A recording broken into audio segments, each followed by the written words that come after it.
all my products. Yeah. Yes. So, Yay. so I guess I'm going to start off. We'll start off about lighting because that's probably since we're where we were just discussing before we started recording. For those of you that aren't familiar with me, my name is Holly Loss. I have been freelancing as a makeup artist since 2005. Went to makeup artist school for 6 months up in New Jersey. Started out my career in a day spa and then worked my way up to MAC at King of Prussia Mall. And I was a freelancer for MAC King of Prussia. Yeah, you're like, yeah, King of Prussia, KOP. Yeah. I was in KOP for a hot minute. And then branched out to do a lot of weddings. I've done political parties. I've done pageantry, but mainly weddings. I have done some print work. I have been featured in Harper's Heart magazine many moon ago. I want to say like 2002, 2011. You'll never know it, but I did a Goodyear commercial for tires. We are in the presence of a celebrity. Hello. No, I wouldn't go that far. Hey, Debbie. Hi, girls. So you'd never know, but yeah, I did a Goodyear commercial. I did the people that were holding the windshield wipers. That's awesome. They look natural. They look like they had just gotten off of work because of me. Yeah. I remember calling my dad and telling him how excited I was. And this is when, your family doesn't understand because he was like, I don't understand. What does makeup have to do with tires and windshield wipers? And I said, well, the people on the print or the commercial that look like they're in the rain putting that stuff on. He's like, yeah. I'm like, I'm the reason they look good. That's right. That's right. I love it. Now, I no longer freelance full time. However, I still dip my toe in from time to time. I do like doing virtual lessons as well as in-person lessons. If you all ever happen to find yourselves in Maryland, come say hi. What part of Maryland? My family owns a lake house in Deep Creek. All right, so Deep Creek's further down the Beltway. So I'm in Cecil County. I'm in Elkton, Maryland. I'm 10 minutes from University of Delaware. 5 minutes from PA. Okay. Yeah, my family lives in Western Pennsylvania, owns a place in Deep Creek, and I live on Long Island, New York. Okay. So I'll say I've driven to Rhode Island. That takes me about 6 hours, Rhode Island, from where I am now. I can be in the upper part of New Jersey, like just before the tunnel, in about two and a half hours. Okay, so you're not that far. Yeah. So that's a little bit about my background. Yes, Miss Debbie. Did you say something, Deb? No. Oh no. Okay. I was listening. like, you have a question? Okay. I try to keep things real casual, so you can be as candid as you feel comfortable. Don't be afraid to ask questions. We're going to probably go through a lot of things. This will be a little bit of hands-on, but not full-on hands-on. I told Sarah, teaching a group virtually, like teaching a group in person, is hard. Because everyone's at different levels. Teaching a group virtually, I have never done a group virtually. I've done one-on-ones, never a group. We may foray into groups where I'm going to today we're going to talk about here, or today we're going to talk about here, and I'll go through all the steps. I'm still asking myself in my brain how many people might be appropriate virtually, just because it's a different beast altogether. And I know that it can easily turn into a 3-ring circus when I'm in person. So we're going to talk about lighting first, and then I'm going to backtrack into prepping our skins and our bodies and why that's important. Lighting makes a difference. So the lighting I have right now is in my home, it's in my kitchen, and it's probably very similar to the lighting you have in your bathrooms. Bathroom lighting, you either have that, yellow based lighting, it's a little bit more warm. Some people have a cool based lighting, those cool blue bulbs. I know people are fraying into LED, and that does give me a little bit of hope because it does tend to, I'm not going to say it's like a true neutral, but it does kind of meld the two, a little bit more of a happy medium. However, a lot of times people who even think they are makeup wearers will do beautiful work on their faces, right? And then they go outside and they get in their car and they happen to get to a red light and they're like, why do I look like I'm sick? Where's my face? Right? Everyone's like, yeah, we've been there. Because your lighting changed. Yeah. Changed. Right. if you're ever in doubt of what you really look like before you go to event, go to work, whatever, go outside. Go outside is going to tell you exactly what you look like in almost all lighting. However, we know lighting can play a major role. If you're out and about and you're trying to take selfies and it's really dim lighting, all those shadows hit your face and you're like, why do I look so old/tired? Because I didn't look like this when I came in here an hour ago. It's not you, it's the lighting, it's the shadows, they play a role. Right. No different than if anybody's familiar with stage makeup, when we go to Age of Face, we start, putting, darker, deeper colors to emphasize all those recessed areas in our faces to make them look aged. Where if we're going to bring things forward, we're going to add something lighter to highlight it, not shimmery. We're just talking about foundation and concealer, bring it forward to make us look more youthful. So with that being in mind, stage lighting is intense. And I am going to, I have something called the Makeup Light. It's a company that I love that I use near and dear. So this is what happens when you get on stage. Yeah. And I have no makeup on, right? My features just disappear. Like, really don't have eyes. If you get, a couple feet away from me, you're not really going to see me. And because I'm going natural with my hair, my grays are coming in because there's nothing really framing depth-wise my face. I disappear. Now look at that. For a second there, you're like, where the hell did you go? So that stage lighting is very, very intense, and it absolutely makes a difference. Any product that I talk about today, I'm going to give me a couple of days. I'm going to make links for things. Some of them may be product links for me. Some of them may not. I don't really care either way, but I feel like if I mention it and you want to research it on your own, I want to make sure you're getting to the right thing. But TML, or the Makeup Light Company, is one of my favorites. And they actually make a light smaller than this. It's called an eye light. And they're nice because they have these things called a magic mount. So you can suction cup it to anything. And it has that gooseneck bendy thing. What's the company that you said makes that? The Makeup Light, or TML. And it actually was. I'm sorry, and you're going to put the links in so that we can. Yeah, so give me a couple of days and I'll go back through this thread. I like everything I grab to talk about. I'm like, I'll just make a list of things I have in front of me. Yeah. To show you all things, but they make something called the eye light. This is very portable. It comes. That's perfect. Yeah, that's so cute. I love it. Goes into this and it comes in.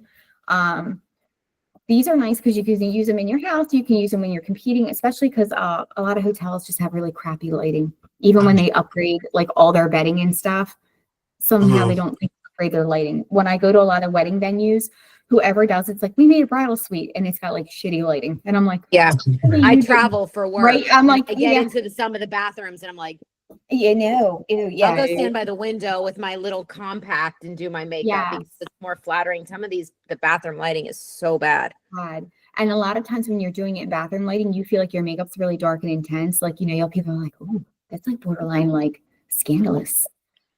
Again, then we get in the car and you're like, where did my face go? So my rule of thumb is this for everyday makeup. Whatever you think is borderline scandalous, do 3 coats more. Okay. And then you won't disappear when you go out into the world. So you're like, oh, I don't know. Yeah, just do it. Holly said do 2 to 3 more coats and that will be just fine. You will look fine in your everyday adventures. Okay.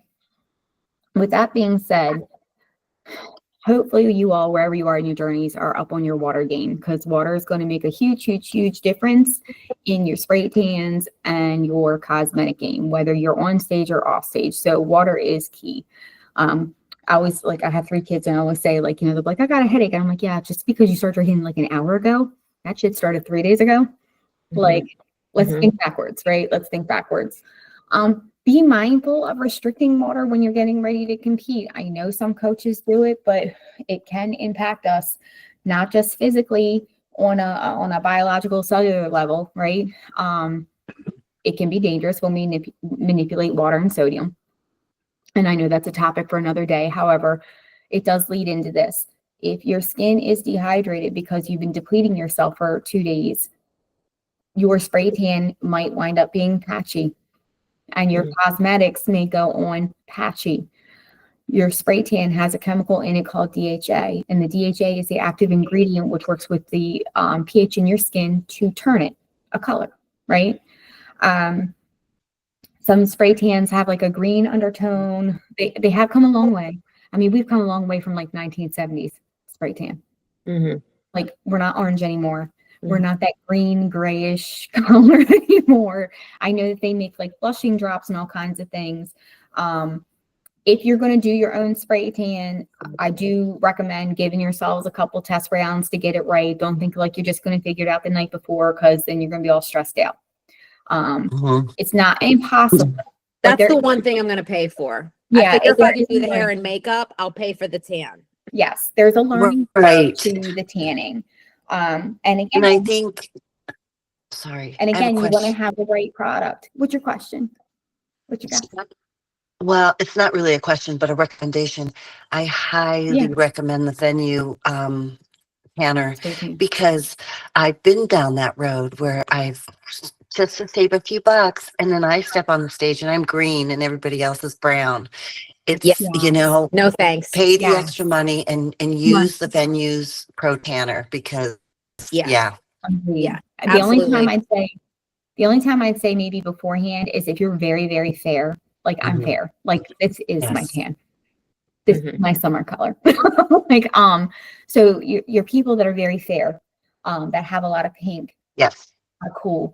They may need to go get like spray tan twice at home to give their tanner something to build off of, just because they might need a couple layers. But again, there's a learning curve to that. And I would highly recommend, just for anybody who's not on here that sees this in the future, to reach out to the venue and tell them how fair you are. If they are open to it, send them a picture. You know, I'm talking about you, my red hair beauties, you know, my ice blonde beauties, like my silver sassy ladies.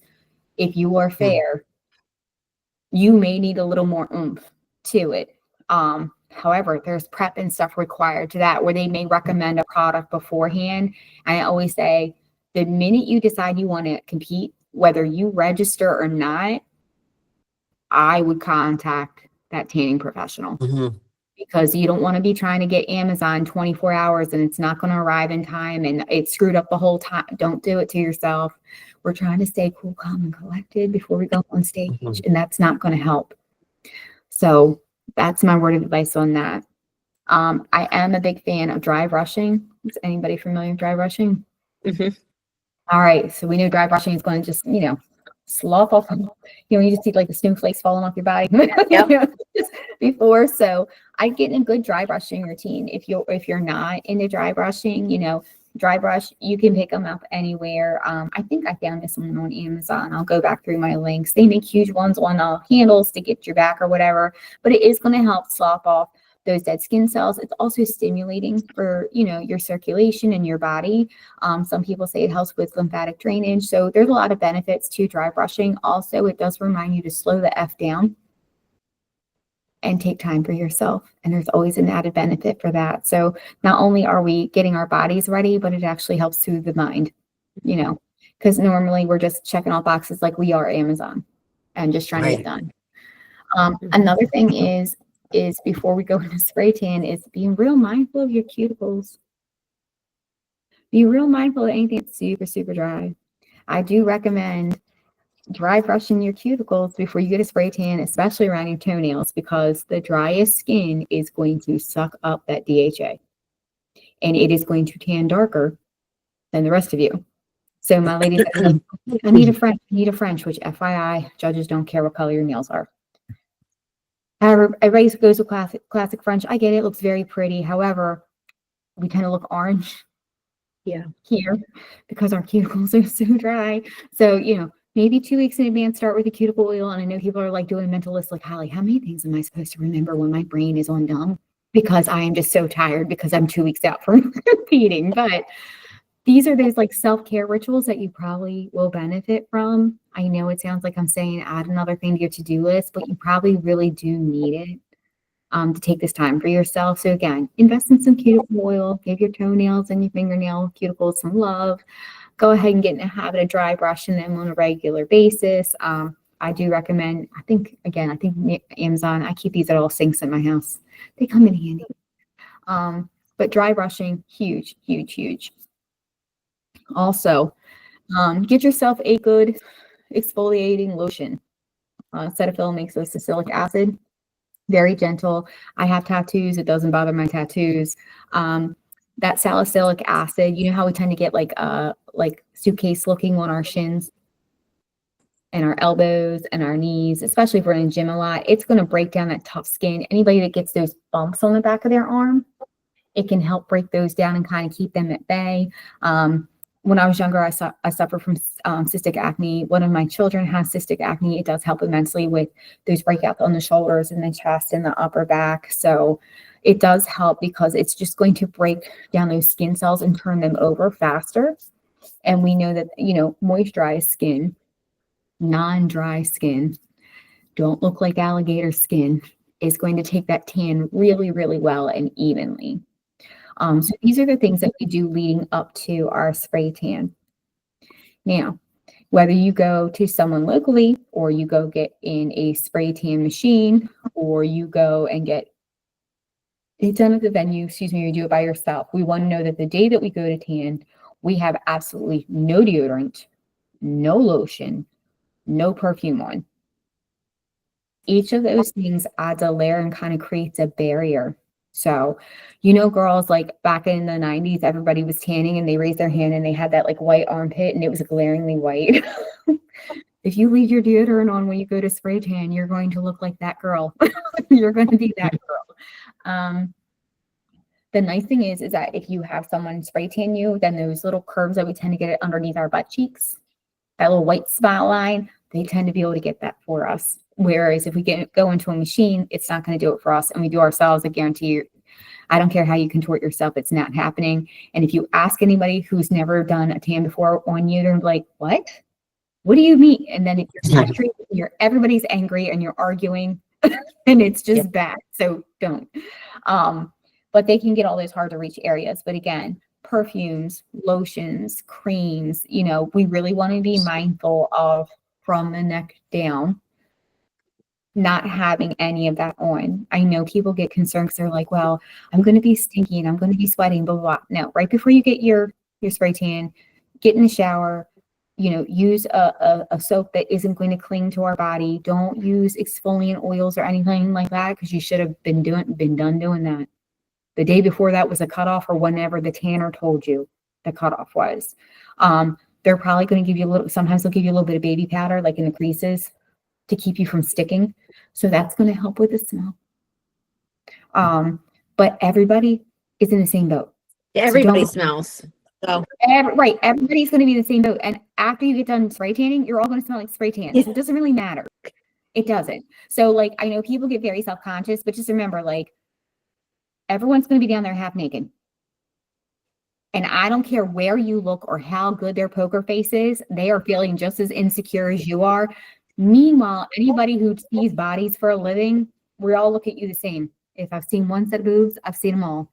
If I've seen one JJ, I've seen them all. If I've seen one penis, I've seen them all. None of us are impressed. We don't care. And after you leave, we're going to eat our sandwich and go about our day. So don't fret about any of those things. Like everybody else, it's like, I don't know, horse blinders on. If you talk to a piercer, a doctor, a nurse, it doesn't matter. You seen one, you've seen them all. If you have kids, you've seen one, you've seen them all. And kids are way more gross than most, not all, most adults. Will be fun. But do be mindful of that. Make sure that whatever you're putting on after you get that tan is very light and airy because you want it to streak us. Be mindful of your sheets in your hotel room. They get real mad if you ruin those sheets. They will charge you. So you have to buy special tanning sheets, blah, blah, blah, blah, blah. You can buy a burrito blanket for your self-tan, whatever. If you like it, I love it. I would just be mindful of maybe taking your own sheet to lay on that's dark. You don't care if spray tan gets on it. Take your own towels for when you go to rinse off at the shower because you're not going to care if your towels at home get spray tan on it. But that way you're not getting some ridiculous charge for amount of towels that you've never paid for in your life or sheets that you've ever paid for in your life on your credit card for incidentals. Just be Cool. There's a lot of hotels that if they find out you're going for bodybuilding, they won't, because they don't want to deal with it. No different than most venues don't want, a lot of venues don't want to deal with cheer competitions because of the layers of hairspray they're peeling off for weeks afterwards. A lot of places are like, yeah, no. A lot of high schools are like, yeah, no, our janitor said no. So just be mindful of those things. I get a question a lot. Do I spray tan my face? No. Because your face, the DHA is going to cling to it. It's going to cling to it. And if by chance you are patchy, you are going to look patchy. And once it's patchy like that, there's no evening it out. It's no different than when I go to do makeup and somebody's gotten a sunburn and they're like, can you just even it out? No, because if I hand speckle it on, we're going to be here for days. We should have started this like 3 hours ago because it takes layers. Because anything I knock over that line, other than where I'm aiming for, turns that dark too. And now I'm starting all over again. And it's like, it's easier to, I kid you not, it is easier to cover a tattoo. It is easier for me to cover a fresh bruise or a tattoo than it is for me to cover tan lines. And that's whether I'm airbrushing it with an airbrush gun or doing it by hand. Either way. So don't do it. One, do not go out on the boat the week before you compete. Don't care who invited you, how fancy the boat is, how badly you want to go. You're going to tell them they have to wait until at least 2 days after because you're going to be tired the next day. You don't have time for that. You're going to sleep.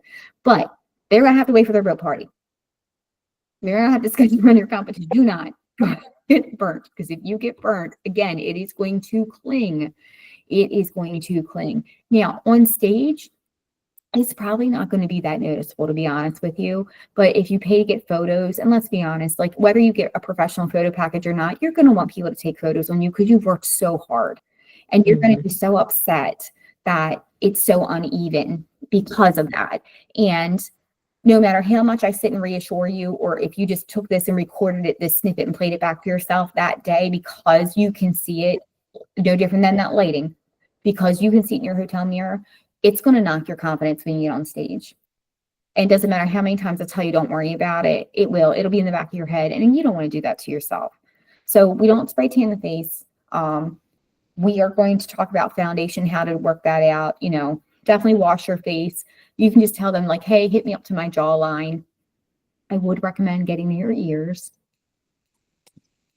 Now, your hair might be down, it might not matter. However, if they don't spray tan your ears and you don't remember to foundation your ears, it is going to be like dark and white here. Because most people are, if they're doing their makeup, are so focused here. And like Amy, you talked about doing your, be mindful of your ears, because you may have your hair down, but if you get that hair like, and it's like white. Yeah. Okay. Or they decide that, you know, your hair's not working, you decide to put like a clip in it or something. Just be mindful. It happens. It will be semi-noticeable on stage. Your prejudging is definitely going to see it. I'm not going to say it's going to take off your points. Like, they're not going to knock you for that. However, it is going to impact your overall look. And again, photos. Yeah, if you happen to do that hair flick and the photographer catches you and you're like, seriously, Holly, why did you leave your ears stark white? You paid all that money. So again, be mindful. But we can fix it with foundation on the back end if you know, that spray tan doesn't quite get. But sometimes people go to get spray tan and they put the bonnet like here, that white. So I just say, like, especially if you're really, again, I'm going gray. So like, I want to actually leave it a little bit here to let that get in my hairline so that you don't have that line of demarcation. And it'll definitely be a line of demarcation. So just be mindful.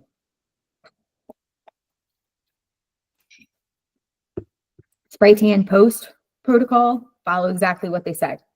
Exactly what they say. If you're hoping to go back to work and looking like normal the next day, odds are it's not going to happen. You can scrub your skin as much as you want. It's going to take a little bit. Now, you can buy exfoliants, and I'm going to talk about exfoliant here for a second. I like exfoliants that have citric acid in them. Citric acid is going to give yourself a chemical reaction. And this is called Sex Appeal. It's by Sonia Roselli. It's in a spray. See, so here's my hand. Let's see if I can actually let you see it. And this would be for after. So I use this year round to Okay. expose my face. You haven't lived until you've taken some citric acid to either your décolleté or your freaking legs and feet. You're going to be like, what is all this junk I'm getting off? So this would be like an everyday thing that you would use, or every couple days? Yeah. So I tend to Okay. use this, I'm going to say anywhere from 1 to 3 times a week. I don't know if you can see Okay. it. Like, do you see that? Like you can, Yeah. that is dead skin.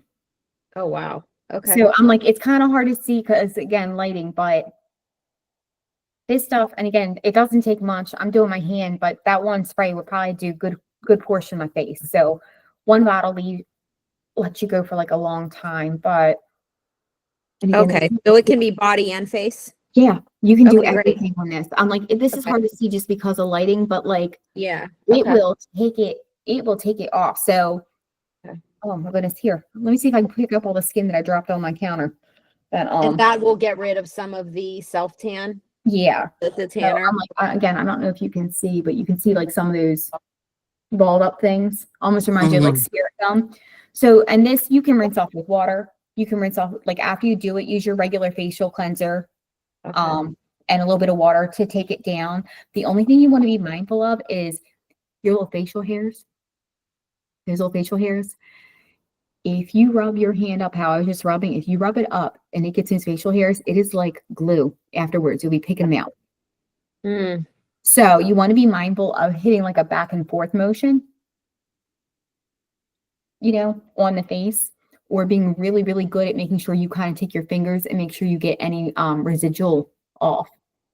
Otherwise you're gonna find them later and be like, ooh, taking them off. But And you could use that like a couple of days before your competition to help make sure your skin is nice and bare. Yep, Okay. I would, I'll look if you're into that. if you're dry brushing, Yeah. you have to be diligent about it, Okay. but maybe be really mindful the 2 weeks leading up to it. Hit that salicylic acid exfoliating lotion. Like if I shave, I'm putting that on my legs. Do I shave my legs every day? No, let's be honest. We don't always have time. But if I take the time to shave, I will put it on, and especially on my feet. Like my feet get rough. I grew up studying dance until I got pregnant, and it's many years, but I still have calluses. So I'm always like trying to hydrate my feet so they're not great. So again, I keep one in the bathroom on the side of the tub. This I'll put on either right before I get in the shower in my sink and rinse my sink real good, or I'll put it on and get in the shower and like wash my face. When it comes to cleansing, I'm a big fan of cleansing oil. And I know some people are like, but Holly, I'm oily. Sometimes you think you're oily and you're not. And the reason why I say that is many people are oily because their skin is so dry. Mm-hmm. They stripped it so much that your body kicks in overdrive, and they really are dry. If you are cleansing with something and it leaves you, and this is your body, your hair, whatever, if you're cleansing with something and your skin feels real tight afterwards, or it feels itchy, it's too harsh for you. You need to get to something a little more gentle. So just be mindful of that, because sometimes people are like, oh, sometimes I use certain soaps. My skin feels very dry and itchy. You need to switch brands of soap. That's whatever they have in that soap. Sometimes it's a detergent, sometimes it's a chemical, whatever it is. Like I know for me personally, Irish Spring, growing up, love that smell. I put it on, my skin is tight. Mm-hmm. It's like itchy burning. Mm-hmm. It just doesn't work for me. So find things that don't make you feel that way. And you Right. how many male clients I get that are like, I didn't know that was a thing. Mm-hmm. Educate your friends, y'all. Educate your friends. Sharing is caring. Tell them, like, does it ever feel tight? Does your beard feel itchy? Mm-hmm. We need to get you something else. So cleansing oil. I have a couple favorites I'll include on there, all different price points, but I am a big fan of cleansing oil, especially after exfoliate, right? A couple drops on, you can double cleanse with it. You can single cleanse with it, however you do it. Because it's oil-based, it's going to break down even waterproof product. So that's nice. And it's nice because it doesn't strip the skin, and we still feel some moisture there that we need, because we should not look like sheets of paper. Skin should not look flat. If it's flat, you're either A, not getting enough water, B, not exfoliating, C, you have no skincare routine. None. Just none. And I'm like, if you're old enough to wear body spray, you're old enough for skincare. So, and I'm talking about you, Bath and Body Works spray. If you're old enough for Bath and Body Works spray, you should have an eye cream and a face moisturizer. If you take these steps, if we are, exfoliating at least once a week, sometimes some weeks you might need more. I usually say, like, pick a night. Pick a night. Is it a pain in the butt sometimes? Yeah. Or you can pick a morning. Because like I said, I can do this in the morning or night. It doesn't matter. I usually prefer it in the morning. Don't ask me why. I just do. But go ahead and knock off those dead skin cells. It's one quick process, right? You don't have to leave it on. It doesn't have to set for any point in time if it's a citric acid. It will, for those of you that are familiar with spirit gum, it's going to ball up like spirit gum, all those dead skin cells. And like I said, lay a towel down and just do your feet one more time. And you'll be like, I didn't even know how I was walking around in public like that. Didn't even know they were crusty like that. Clearly, I should do this more often. Hey, Holly, I gotta go. I have to go. I have a scheduled walk to do. But will you provide all the links and things so that I can share? I will. Okay. And I think Sarah's recording this, so you'll get the recording for anything that you missed. And then give me a couple of days to type up those links. I'm going to, I'd be lying to you if I told you I was going to do it today. I'm not. But I'll get you some links. So make sure if you don't get the recording, reach out to Sarah or myself on Facebook or through any of our email links. And then if you have any questions on the back end, feel free to message me anytime. Okay. Sounds great. Thank you so much. This is golden. Thank you. Thank you, Holly. Bye, Amy. Bye, Debbie. Bye, guys. Bye. Bye. So you got your oil base cones, or you want to hit with some kind of serum. Get a serum that's going to work for your skin type. There are a bazillion companies out there, cater to your skin's needs, and make sure you get a good moisturizer. With that on the back end, there are things that play nicely together in moisturizers and cosmetics and things that do not. And things to keep in mind are water-based products like water-based products, silicone-based products like silicone-based products, up to the point that it provides too much slip. And things are going to start balling up and rolling on you, kind of like those salicylic dead skin cells that I just had on my hand. So sometimes too much silicone or silica is going to backfire on us. I do like water-based moisturizers. I'm going to say I like to go in a little heavier with my moisturizer, especially before I'm getting ready to perform. The reason being is your stress levels are high, your cortisol is running high. I know that you're going to be mindful of water, but we just get panicked. We do. The butterflies, the excitement, the nervousness, did I pack everything? Did I check my boxes? We're not being mindful. So, I mean, I do say again, this is an intense barrier cream by Sonia Roselli for anybody that has like a compromised skin barrier. It's a good one. Cetaphil and CeraVe make nice ones, but I will tend to take this and kind of make it like tacky, and I will pat it in, because a lot of times people don't realize that their water-based product has moisture beads in it, and then you make the mistake of this, and you're not getting all the benefit of the product, because there's what's the name of that one you're using? This is the Sonia Roselli Intense Barrier Cream. But this, we press it in because what it does is it bursts the moisture bead. It makes a chemical reaction. So it bursts. So we press it in to kind of activate it. Then you can go and rub it in. So if you have something that's an intense moisturizer or is water-based, I recommend like kind of plopping it on and pressing it in to break up those beads. Yeah, to break up those beads. Remember, what are we doing? We're going to do. And then you can go through and rub it in. And kind of work it out. That's a good tip. You're going to get the full benefit of that product, because you might have been like kind of like jipping yourself a little bit and you didn't even realize it. And of course, whatever we have left over, we're going to put on our hands. Why? Because we don't want our hands to spray tan darker. You know, some people love like their rings and their bracelets and stuff like that, but If you put them back on after you spray tan, odds are you're going to sweat a little bit. You're going to get a line. Gonna have to leave them. Yeah, either leave them on, either Yeah. leave them on and those are what you're wearing show day. You just don't take them off.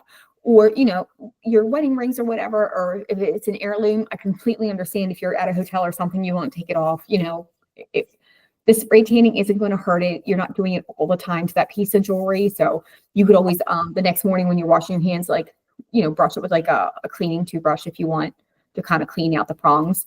Also, another thing after spray tanning is be mindful how many times you wash your hands, because that spray tan is going to come off the more we wash it. So be mindful of that. With that being said, we're going to move on to after we've prepped everything. We talked about lighting. We talked about heavier hands. When I start my face on a daily basis or on a client, I want you to say, do these things in these steps. 1, put your eyebrows on. Your eyebrows are your window frame to your eye. They dictate where everything's going. See, I always do those last. You can do them last. Again, I have none. Depending on your experience level, but I have found that things tend to come, I guess, more in focus if we frame that eye, right? Because a lot of people, especially if they're new to makeup, they tend to cut their eyes short on the eyeshadow part. So I went to high school in the 90s, so we plucked ours and right. I'm like never grew back.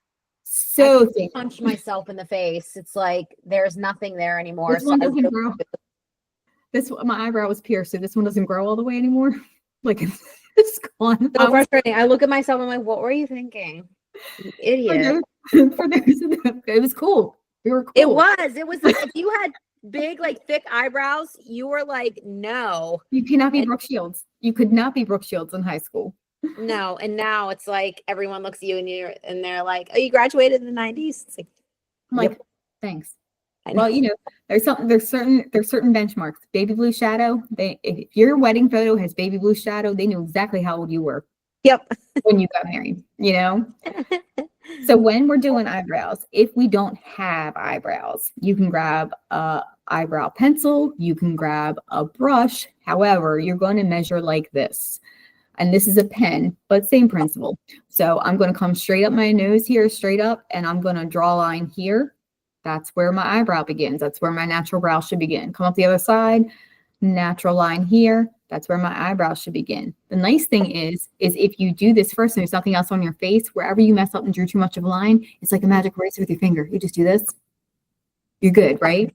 Mm-hmm. Now, if we come out the side of our nasal fold here and we hit the corner of our eye and we go straight up, that's where your eyebrow should end. Well, at least mine are in the right spot. There you go. Now let's see how short I am. Ready? Let's see how short I am. Oh yeah, you are. Mine are like there's nothing there, but they're actually in the perfect place. There you go. See? Yeah. Okay. Now let's go where that natural arch is for my beauties that either don't have them or maybe they have alopecia or you've gone through some kind of medication routine. If you want to know if you're drawing them all right, again, that nasal fold, if you come up through that outer edge of the iris of your eye, straight up, there's your natural arch. Yep. So that's a nice way. If you don't know how to measure, you can use a pencil. And let me see if I can grab, just to give y'all a visual. Let's see if I can get it to pop up.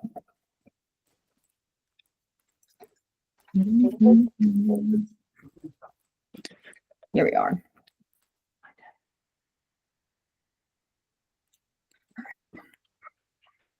If I come, that's where I start. Yep. I'm here.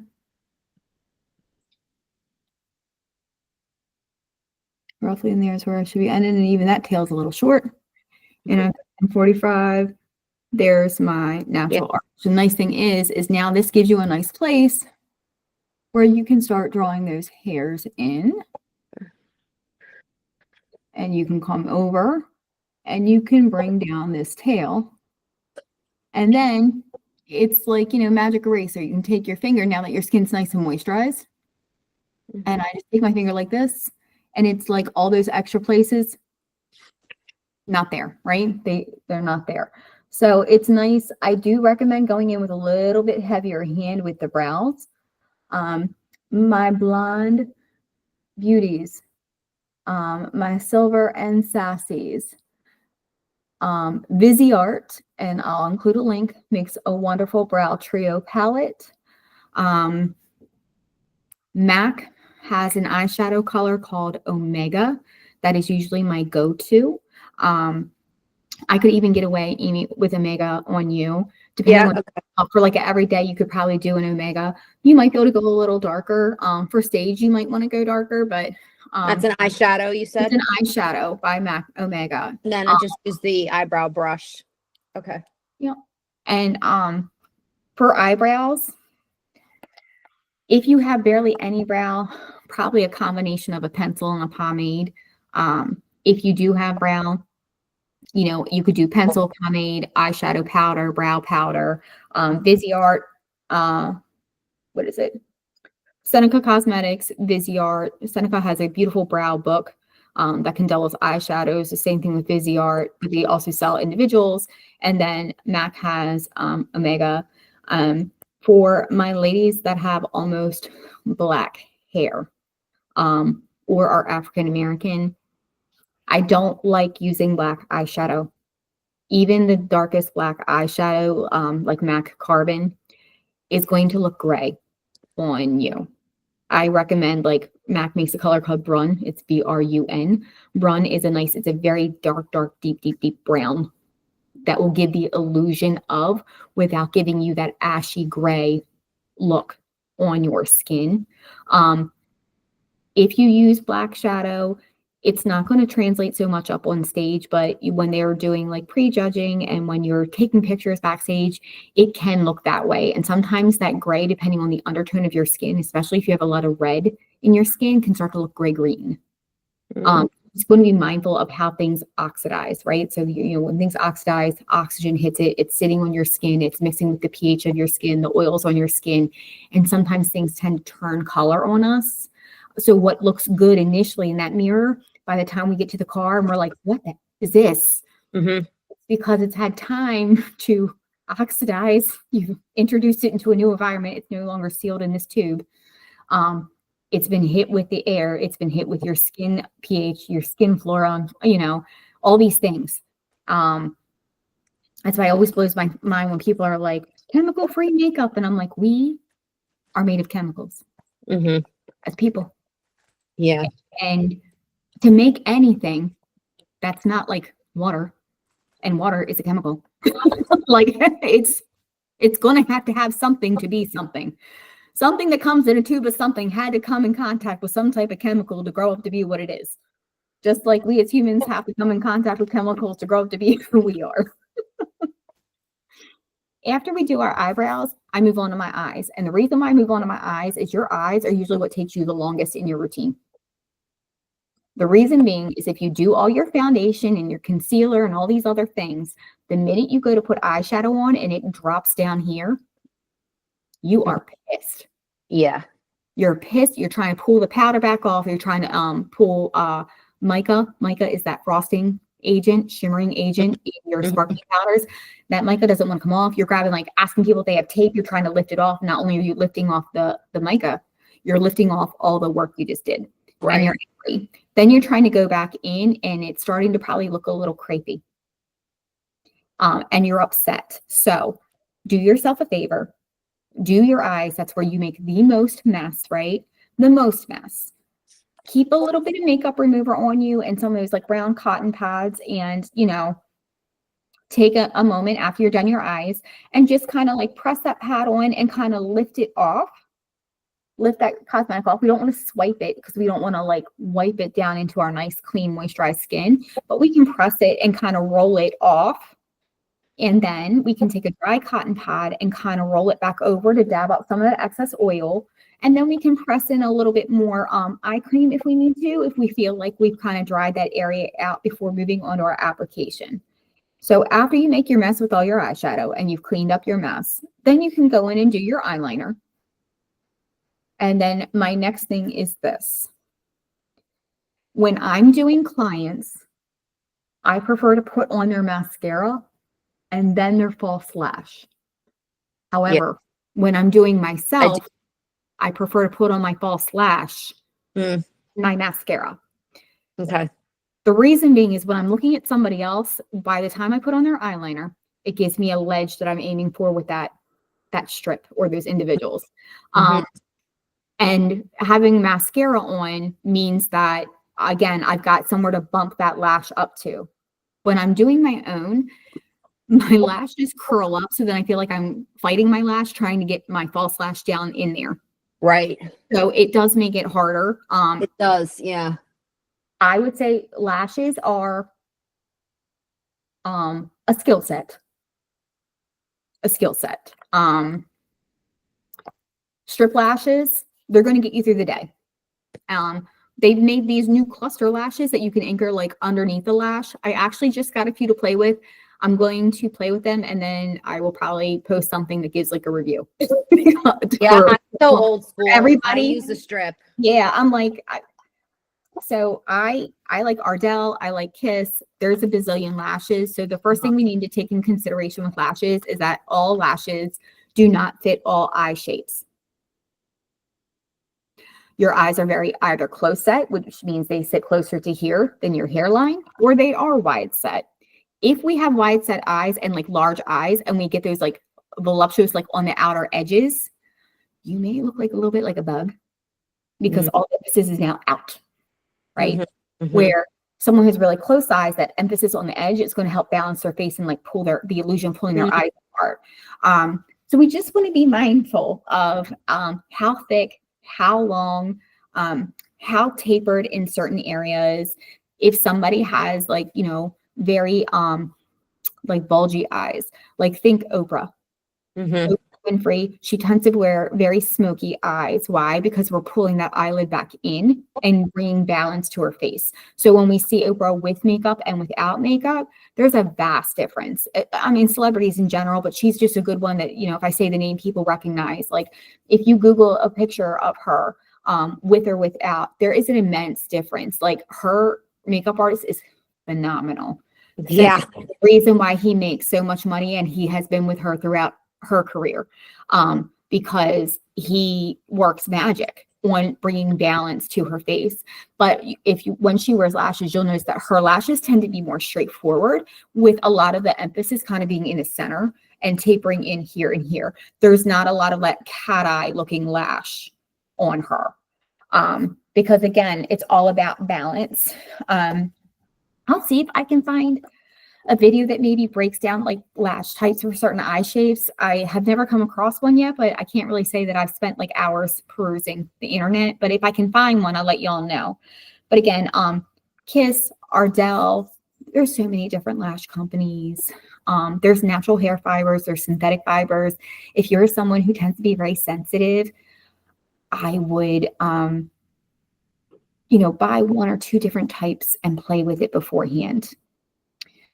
Now, I swear, and if you've ever been to a MAC store, we all swear by Duo lash adhesive. However, if you have a latex allergy, then Classic Duo is not going to work for you.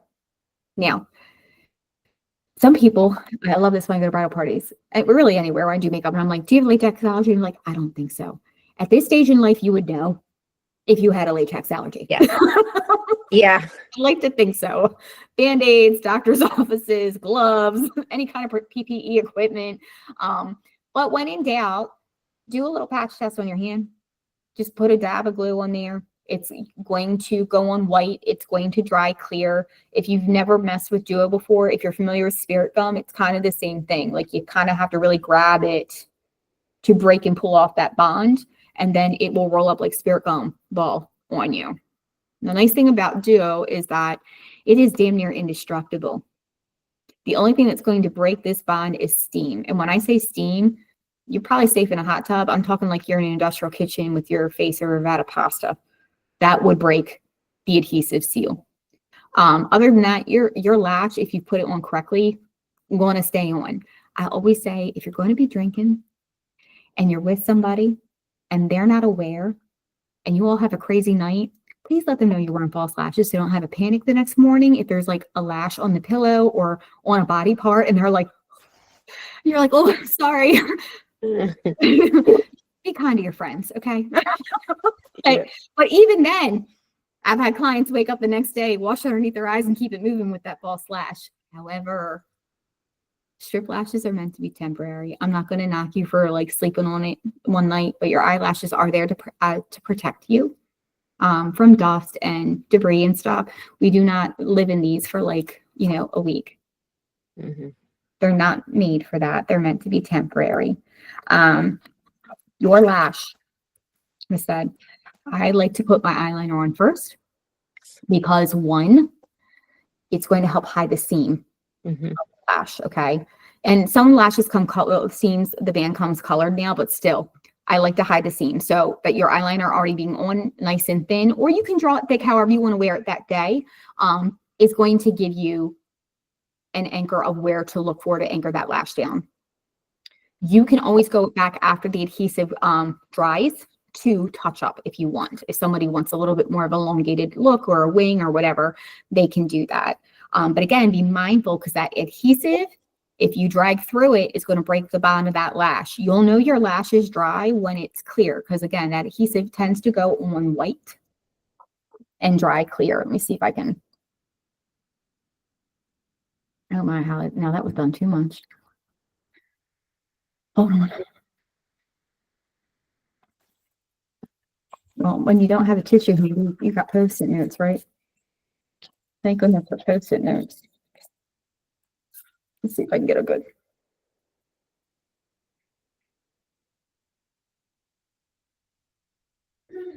So it's going to go on like a white, yellowy white.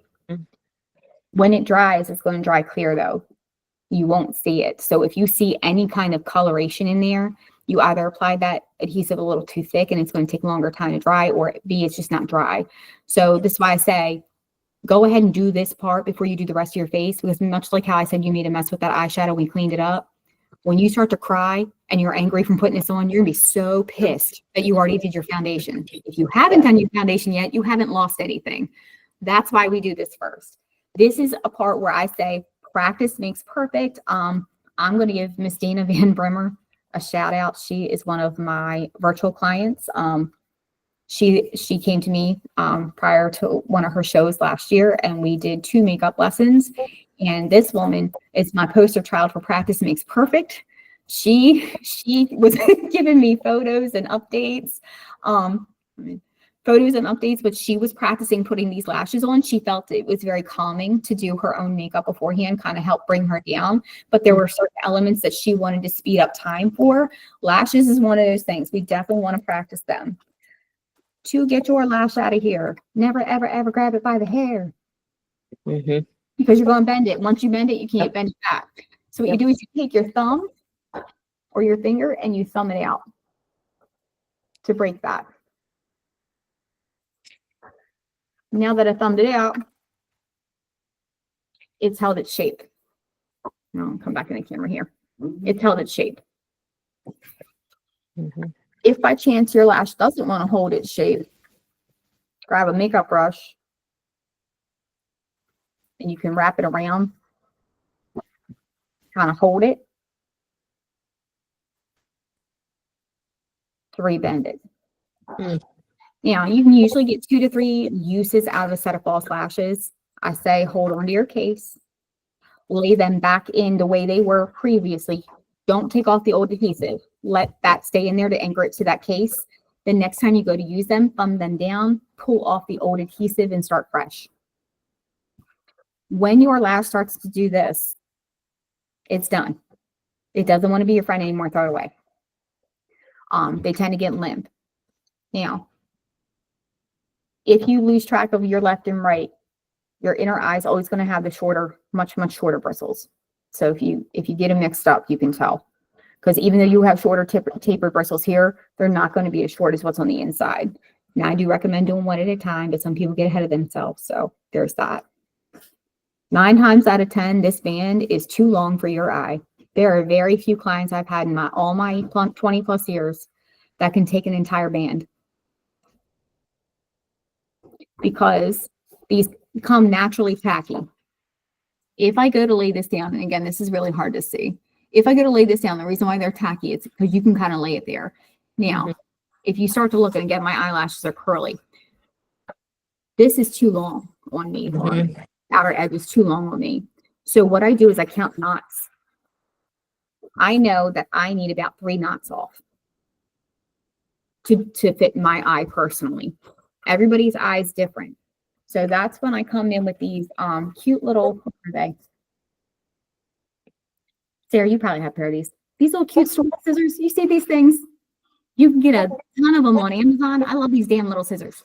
They're sewing scissors. However, they go in my makeup artist case very nicely with all of my tools. I've taken a set of these to Mexico before to do my lashes in my makeup bag. But I will go and I will count 3 knots and I will cut through the band. So I hold it here, I count my 3 and I snip it. And now I know that, and odds are, even though your eyes tend to be different sizes, they're pretty damn close. So if you need to take 2 off on one side, you probably have to take 2 off on the other side. So once you trim those and you kind of get that down to a science, you don't have to measure anymore unless you go with a different type of lash, because some lashes have a very thick band and they're not as pliable and bendy. So you always, if you're doing a different type of lash, not so much brand, but type, look at it. Is it wispy? Is it thick? Is it stiff? Those stiff ones, you're going to have to remeasure because they lay differently. And they take a little longer to dry because they tend to pull up. So just be mindful of that. I like the Invisibands. And you can see this is very much like an invisible band.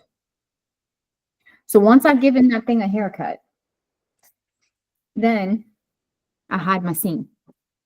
I take either my eyeliner, if it's a gel-based liner, or I take like that gel base in a pot.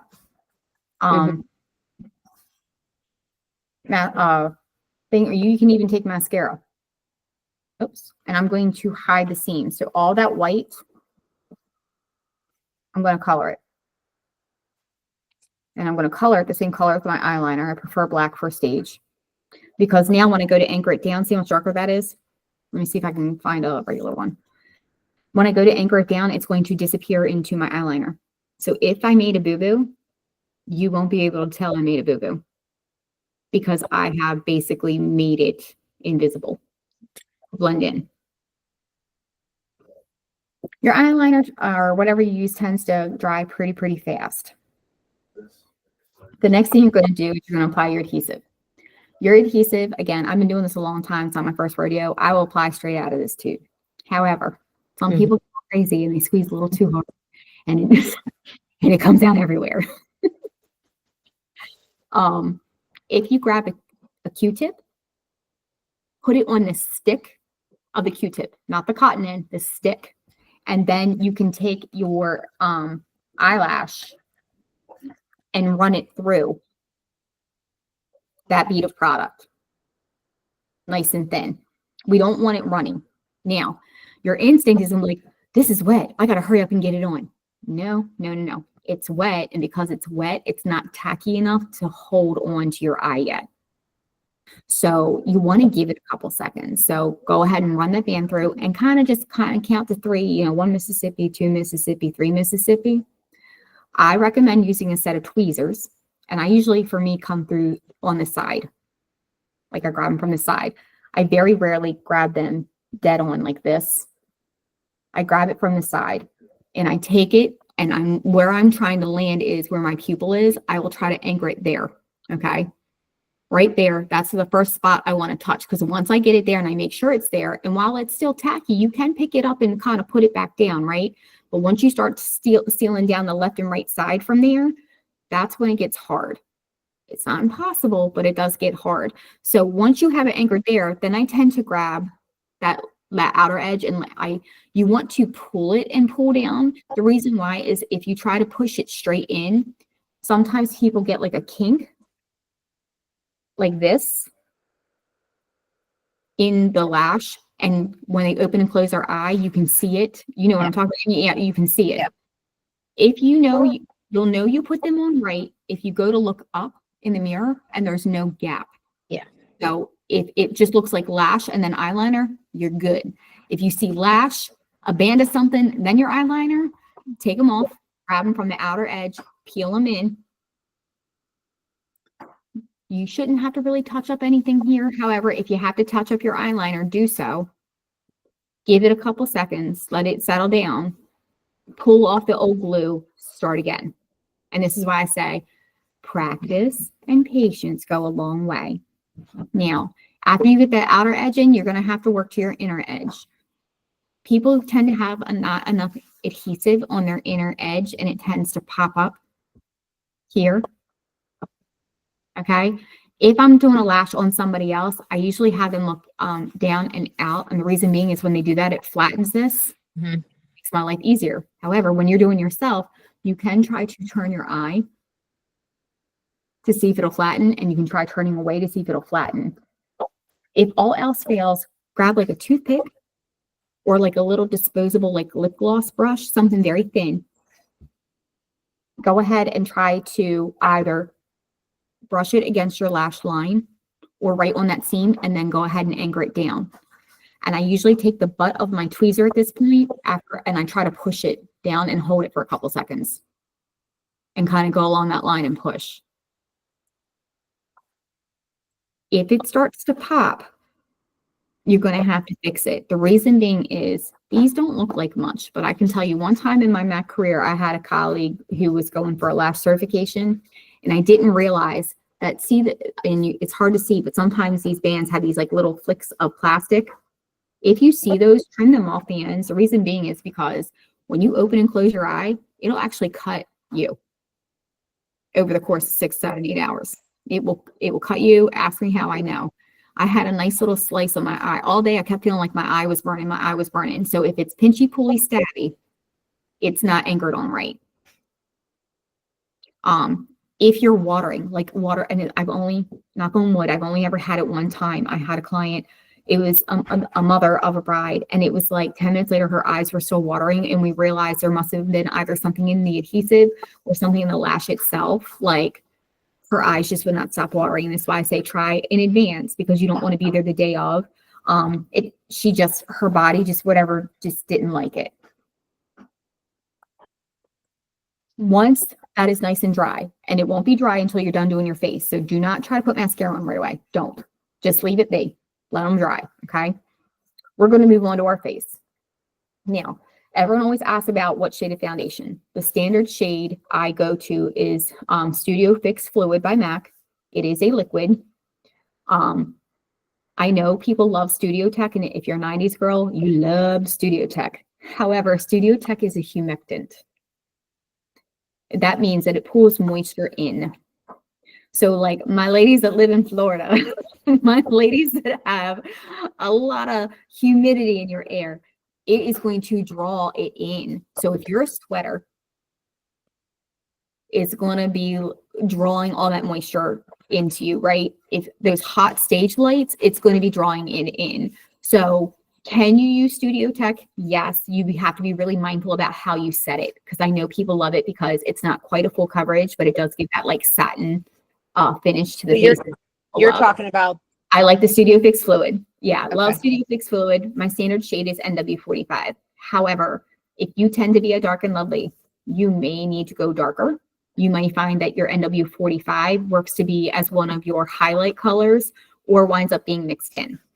If you're unsure, I usually say grab NW45, then grab 2 shades lighter, possibly 3 if you're Caucasian or Asian, to use as your under eye concealer area, and 1 to 2 shades darker to contour with. And you're like, Holly, that's so much product. It is. However, there are other products that are possibly more economical that you could use in place of, but you definitely, Studio Fix Fluid, again, it has a very nice satin finish. It lays nicely on the skin. It plays well with a variety of primers. However, if you are exfoliating, using an oil-based cleanser, you're using a serum and a moisturizer, and you do that on a regular basis, odds are you are not going to need a face primer. A lot of times we need face primers because we are dehydrated. Our skin hasn't been exfoliated in a really long time. Maybe we're nicotine people, or we're caffeinated people, or we have medications that mess with our skin. So those are factors that, you may need a primer that gives you some slip to go over, because you tend to be a little bit more dry, dehydrated, no matter what you do, because caffeine, nicotine, lots of sugar, and certain medications can make our skin rough, patchy, and super dry. Some of those things we can help. Sometimes we can't. We might have dermatological conditions that make it hard. So that's when a face primer may come into play. But usually a lot of my clients do not require a face primer unless they have, some people have like pockmark scarring or acne scarring or facial scarring, that they need something that has like a silicone in it to use almost as like a speckle on the face. But again, be mindful, because if you're using a water-based foundation, which if one of the first 3 ingredients is water, it's got a strong water base. And a lot of like silicone, silica-based product sometimes will not want to lay nice together. Now, with your foundation, I'm going to see, hold on. Isla, can you ask Isla, give me that big mirror? The handheld, the stand mirror. Can you get me that stand mirror on your dresser? Yeah. I'm going to show y'all, if you have a mirror, I'm going to show you something. We're going to do a little discussion on tools of the trade. MAC runs specials sometimes. I was just looking on their website. It's, a lot of times their foundation is 25% off. Yes. It's not right now, but if you check frequently, they do run sales. Yes, just watch. And the nice thing is if you have, again, 2 to 3 shades lighter and 1 shade darker, you can mix and match. You can start creating what you need, right? If we stay in the NW family, then we know we're not crossing overtones and undertones to create anything that looks mucky on the face. I always say do your foundation first. Let your foundation settle for a couple of seconds. How we apply our foundation matters. The tools that we use to apply our products matter. I always say, if I'm traveling, knock on wood, and I lost my makeup case, which I would cry, but if I lost my makeup case, I would invest in quality brushes before I went and spent all my money at a prestige brand. And the reason being is that a good quality brush can make the most budget brand look like an expensive brand if you combine it with proper skincare. So like shout out to NYX, Elf, Milani, Essence Cosmetics. I carry their waterproof mascara in my kit and in my personal life. In my kit, I replace my mascara, whether I'm working or not, every 6 to 8 weeks. So it doesn't make sense for me to buy $30, $40, $50, $60 tubes of mascara. And I can tell you Essence is the OG. It's like $4.99 a tube, and it's probably one of the best mascaras I've ever worked with. So with the right tools, you can make those budget brands look amazing. So if you have your mirror, thank you. If you have your mirror, grab your mirror. Okay. Now, your mirror is your face. And I'm going to grab some foundation. Now, your fingers can be wonderful tools. They can be great for blending, pressing things in, trying to make sure things get nooks and crannies. However, your skin, your fingers, your pads have different varying levels of pressure, right? You are going to probably get the most pressure out of your ring finger. Next would be your middle finger. And they never tend to apply evenly. This one, lighter amount of pressure, even though I'm making a crab claw. If you right now went ahead and did some finger exercises, which I highly recommend every morning. If you do your thumb to pinky, if you go ahead and clamp those fingers together, you're going to see that some of them can do it more readily and easily than others. So those varying levels of pressure are on your face when you're trying to do your makeup. So here's me on my face trying to do my foundation.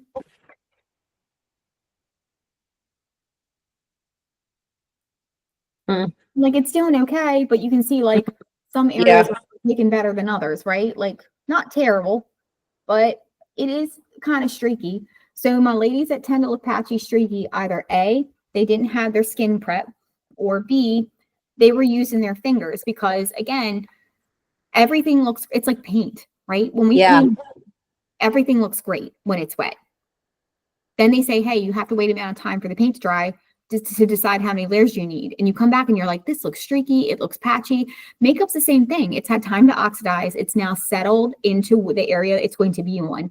The air has had time to hit it. So what looked really good wet doesn't look as good now dry because we miss spots or we're patchy. So people that tend to look patchy, either A, their foundation's probably too dark for them, or B, they maybe use their finger, or my next thing is the sponge.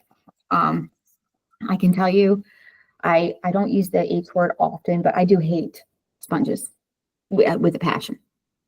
I don't even keep them near my sink. I don't wash dishes with them. They're smelly. They're gross. I don't care if you wash them. Have you ever washed a sponge and then cut into it? Get bacteria. Days later, it's still wet in the center, right? So if I have my sponge here and I put product on it, right? I got some product. It's running. And now I'm going to put it on my face. Look how much is actually going from that sponge, all that product I put on. Look how much is actually making it to my face. Yeah. And even when I do this and I dab it,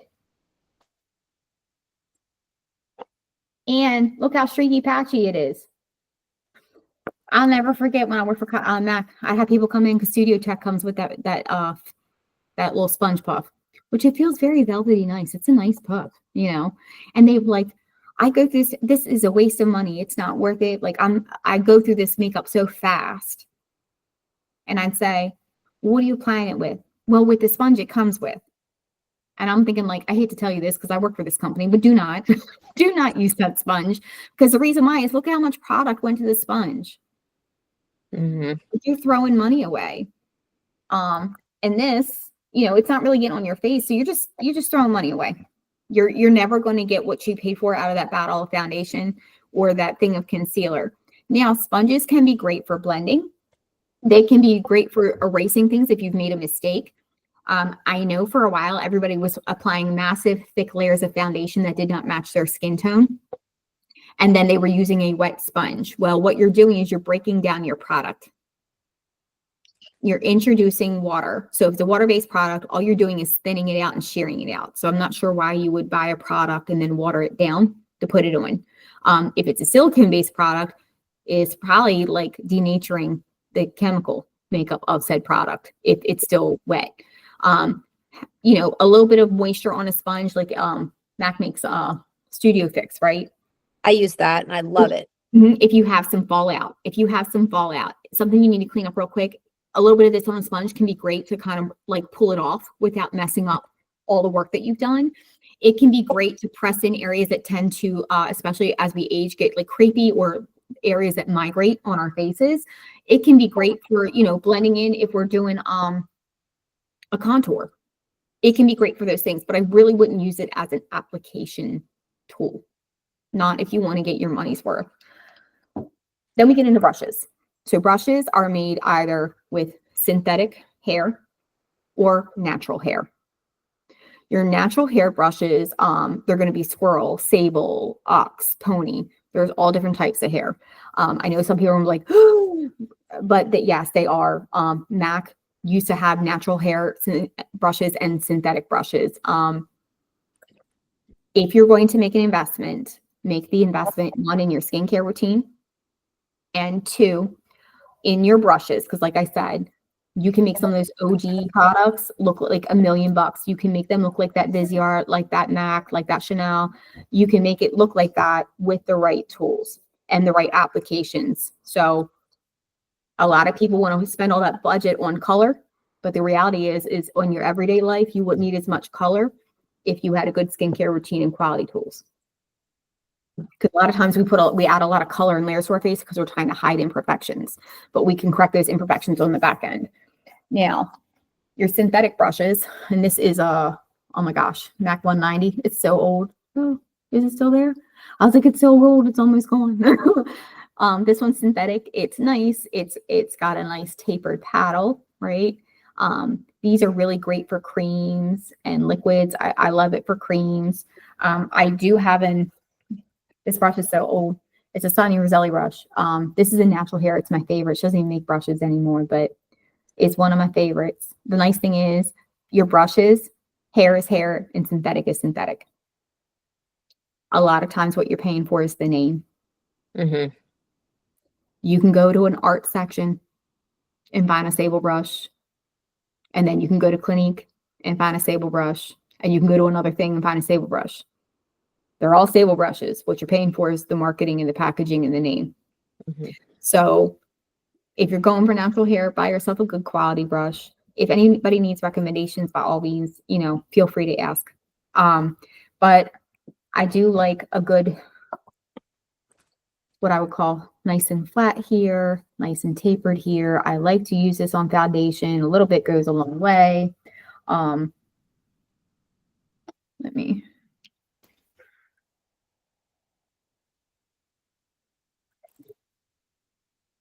Yep.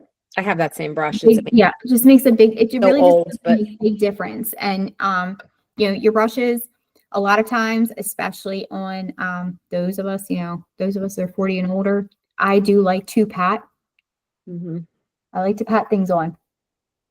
So I kind of pat down my T-zone, because 9 times out of 10, what you don't like is in the center of your face. Mm-hmm. So you don't need to shellac everything. So I just kind of came down here, down the center of my nose here, but I started out underneath my eyes, right? Because usually what we don't like is this. Then I can take whatever's left over and brush. And notice if your foundation matches, I didn't even take it all the way down to my jawline. Now, again, I'm speaking to every day, because clearly for competing that NW45, you're going to want to take that product all the way to, again, those ears. Mm-hmm. Like I said, if your ears are white, and down that jawline to blend. Down. So that's the biggest thing. And now anything that we didn't quite clean up underneath the eye when we were making all that mess earlier, we've taken care of. We've got a nice clean look. So this is why brushes matter. Your natural hair brushes are really great for your powders. They're going to grab up those powders nice and even. When you're looking at powdered product, mainly I'll talk about like eyeshadows or blushes. Look at the price point, then look at the grams and ask yourself, what's the price per gram you're paying for? And then look at the ingredients, because 9 times out of 10, you'll buy a really cheap eyeshadow company brand, like people like Love Morphe. Not a fan. Your price per gram and the ingredients in it, not high quality. But you'll say, well, you get so many colors, it's super cheap. Where you'll look at Viseart and be like, no, Viseart price per gram is actually going to be less money per gram than your Morphe or your Anastasia or whoever, was it James Charles, whoever you're going with. So look at the quality. You want to look at the pigmentation of the product, because if I'm looking for a product that contains color, I want that color to be in the first brush swipe. Meaning if I laid on a face, the color that's in that palette is the color I get. If I have to add 7 products and 7 layers, you didn't buy a good quality product. Mm-hmm. If you really like pack it on, then it's not doing what you want it to do. So for those of you that love cosmetics and you love all different brands and you like the thrill of the chase and the mixing the chemistry, I'm not knocking that. But for those of you that want to do it for your competition makeup or for every day, look at the price per gram, look at what you're getting in that product, look at the pigmentation. Are you putting your money where it's going to benefit you most? So you've got all these things here. Your concealer is going to go underneath your eyes. I do tend to like to put it kind of down here and work my way out. It does have a lifting effect. I do go in with a either clean version of this or a doe-footed brush, and that's a discussion for another day when we talk about application techniques. I like it 2 to 3 shades lighter than my natural foundation shade. About 2 shades lighter for every day, sometimes 3 shades for the stage. Usually the only place I set with powder is underneath my eyes. Not all powders are created equally. Colored powders are colored powders, and we want to be mindful of whether we're doing a liquid, a cream, or a colored powder. if it says light reflecting, skin blurring, diffusing, anything that makes it sound like it's smoothing, you probably don't want to use it for stage and or flash photography. And the reason being is because it is meant to reflect light. So when that flash hits you, it's going to reflect and push that light back. Hence, when you have people that have like way lighter faces than the rest of their body in their pictures. Same thing can be said for the wrong shade of foundation. You think you look fine, but you're not. You're looking at your face and you're like, my face looks fine. But are you looking at your décolleté compared to your face, compared to your neck? Because if this is way lighter than this, then on stage, it's going to look way lighter than this. In your photographs, it's going to look way lighter here than this. So just something to be mindful of. And again, what's a good setting powder that you like for stage? Most of mine are light diffusing. Or I do OG RCMA, no color powder. Love RCMA. It comes in like this shaker bottle.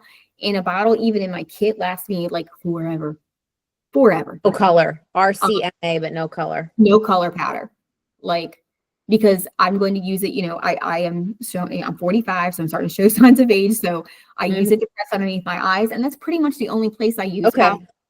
If I need to, I can take a fluffy brush and touch it like sparingly, you know, but I really do like it. If you have oily eyelids, you can press some of that into your eyelid before applying your eyeshadow primer and then your eyeshadow to keep it from creasing and rolling on you.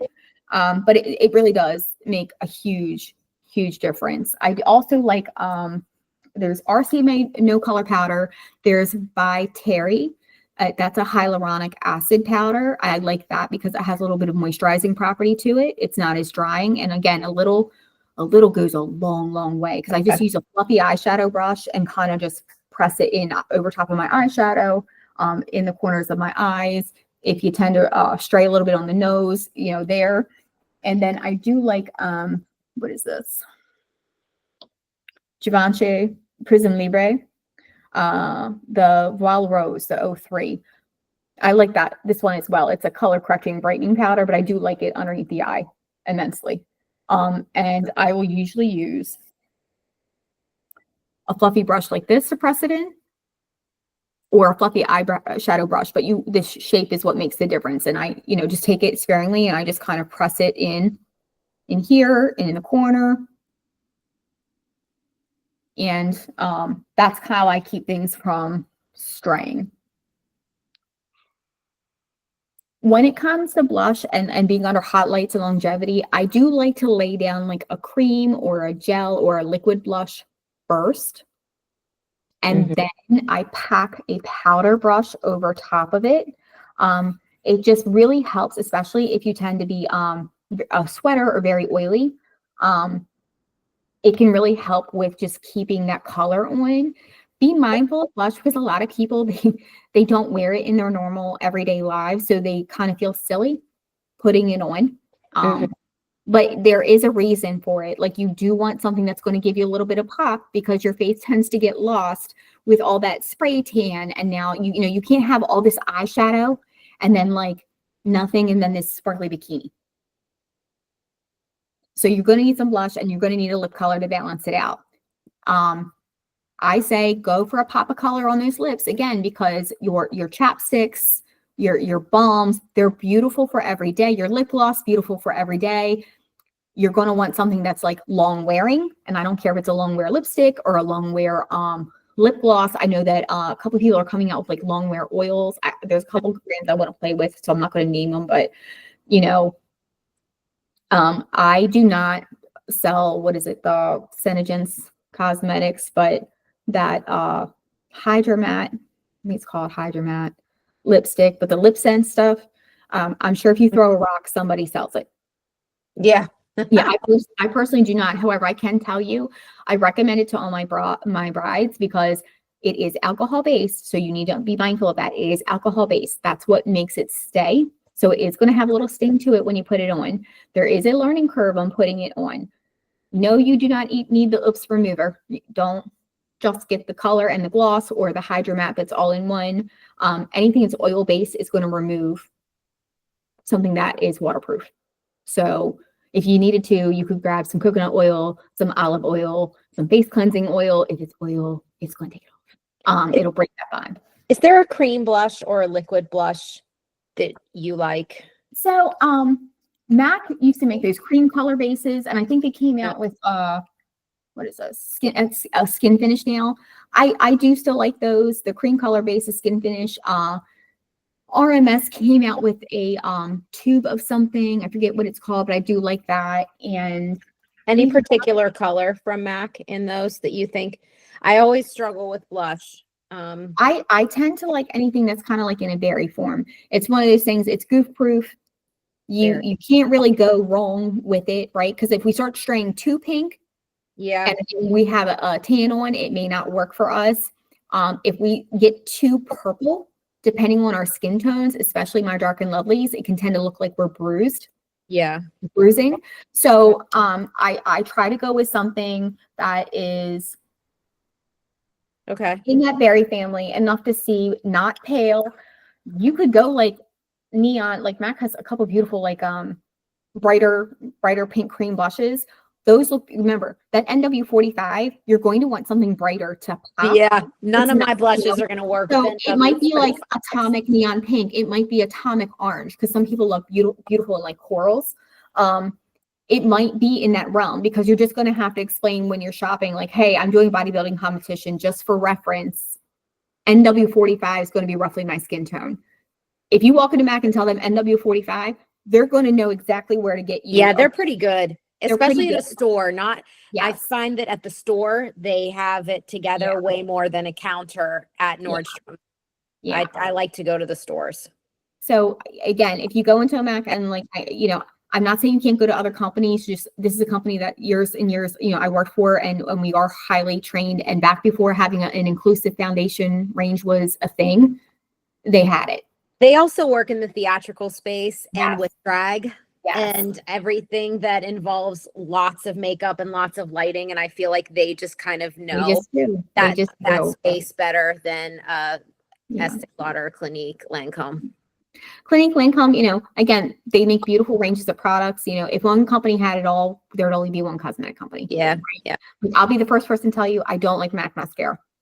I don't. Yeah, I don't love it either. When I was working there, it made my eyes burn. Other people loved it. Me personally, I couldn't wear it. So I can't tell you how many times I'd be at KOP going, your eyelashes. And I'd be like, go to the Lancome counter and ask for it. Yeah, there's only one MAC mascara like that I whispering it, like, don't tell anybody who told you this. I know.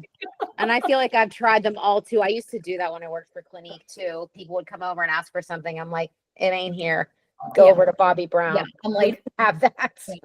I'm like Bobbi Brown and Laura Mercier make beautiful eyeshadow sticks that are great for primer, for like a base for your eyeshadow. Yeah, I make beautiful the caviar stick, and I forget what Bobbi Brown calls hers. Laura Mercier calls it the caviar stick, but they're beautiful sticks. I love them immensely. Yeah. Last but not least, with that lip color, you do want something that doesn't budge, something that's not going to wind up on your teeth, something that's going to show up all day, and something that you really don't have to worry about. I would recommend touching up your lips and your cheeks and everything about, 10 to 15 minutes before you go out. Just give yourself a nice double check over. Again, you're going to be sweaty. You're going to be nervous. Things are going to migrate and oxidize. If you start to look crepey dry underneath here, and it will happen, especially for my ladies that, we're aging a little bit, right? Yeah. If you've gone in heavily with powder, it's going to suck that area in. It's going to make it look more creasy. Not going to show up on stage. Not to film prejudging, because no one's like up on top of you. And again, they're not looking at your makeup skills per se, right? They're looking at a total package. It really is. You're being judged from your kneecaps to your shoulders. Mm-hmm. But then there's something to be said about that stage presence. And we know that when we look and feel really good in our bodies and emotionally and physically, and we like our hair, we like our makeup, and we like all those things, it helps boost our confidence. If you tend to look a little bit crazy dry, you can either spray a little bit of the Fix Plus spray to help break that up a little bit, soften it. You can even spray a little bit of that Fix Plus into a dry foundation brush and press it in. That way it's not going to break down your product. It's not going to shift your product. I do recommend getting a good setting spray. This is a Milani Make It Last Dewy. I do like this. However, the mist is a little light. I feel like you have to get closer to your face. Ben Nye. Right. Ben Nye has been my go-to if you're in the theatrical world. Ben Nye makes it's going to smell minty fresh like Scope. However, once it's on, it's not budging. And I'm talking like Ben Nye is like cement. Yeah, right. Like makeup in Mexico. My bride in Mexico, her face wasn't going nowhere. Like so, Ben Nye. Ben Nye is the OG. I know sometimes you can go directly to Ben Nye. If you Google Ben Nye, Ben Ben Nye NYE, you can find them on Amazon. The smaller bottle, a little is going to go a long way.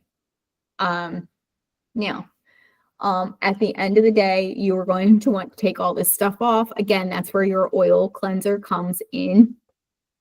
You keep your face dry. You put over that oil cleanser. You work it around. That stuff's going to start to melt off. A word of caution.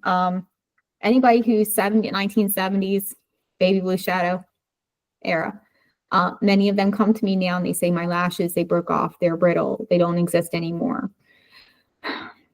Mascara. The reason why waterproof mascara is waterproof is because it's made with tar. Oh. Now, tar, if you look at asphalt, is dry, right? It's dry. So when you cry, it's keeping that area dry. However, if you spend years drying out your lashes and sleep in it constantly, you tend to be like face sleepers, like, here. We're drying out that lash. We're drying out that hair. Think about like people who have like fried their hair with bleach. It's so dry that eventually they become brittle and they break. It's why I had to go darker. I was very blonde. Yeah. And the bleach was destroying the hair. Yeah. And I started to gradually do lowlights, and it's like I have different hair now. It's so healthy and so moisturized, and it's so much better. The bleach after 49 years, it catches up with you. It does. It takes a toll. And the same really does. And we don't think of it, our hair, we see and we're like, oh, it's starting to get dry. You really can't tell your lashes are getting dry until it's the point of no return. Yeah. So do wash off your waterproof mascara. Do break it down with an oil-based cleanser. Equate makes like a knockoff version of I think it's like a Neutrogena eye makeup remover. But again, if it's oil-based and you can see if it is, you give it a good shake. Go ahead and saturate a cotton pad, lay it on that lash area and kind of let it sit for a couple seconds and then gently wipe.